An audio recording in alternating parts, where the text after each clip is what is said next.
The new rates for 2015 were approved by state regulators today. The changes will affect all MG&E ratepayers. News 3's Jessica Arp was at the meeting where changes were made. Jess? Well, this controversial change in how Madison Gas and Electric bills you drew protests and more than 1,100 filed comments.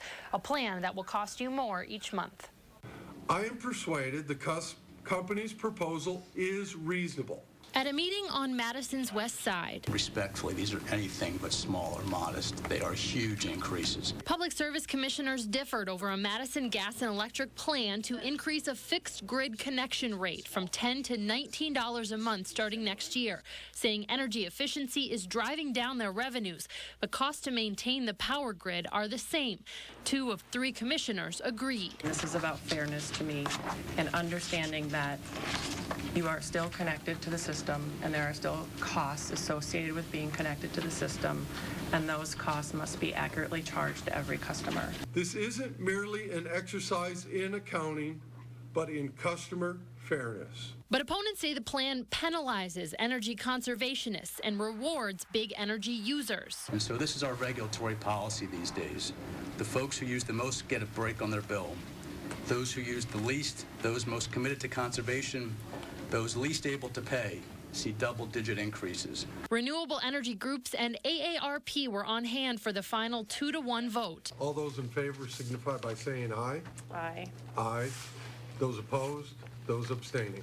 And say the plan will have immediate and long-term effects for those on fixed incomes or those using wind or solar power. This is going to decrease the financial payback for that. It's going to make it less likely people are going to be interested in that.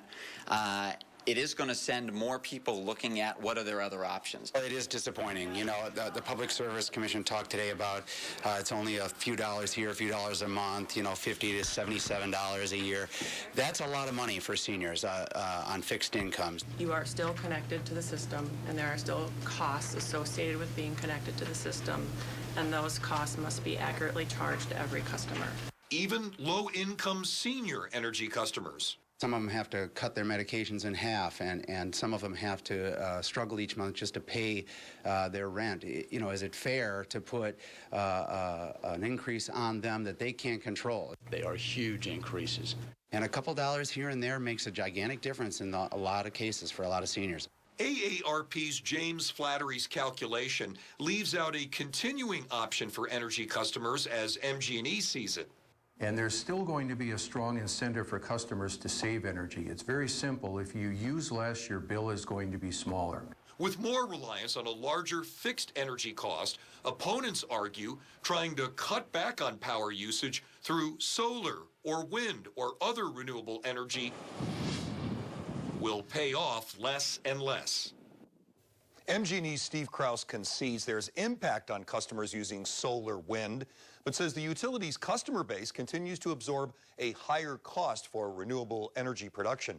This rate approach will be the topic of upcoming community discussion with the utility. Amber? All right, Tony, thanks.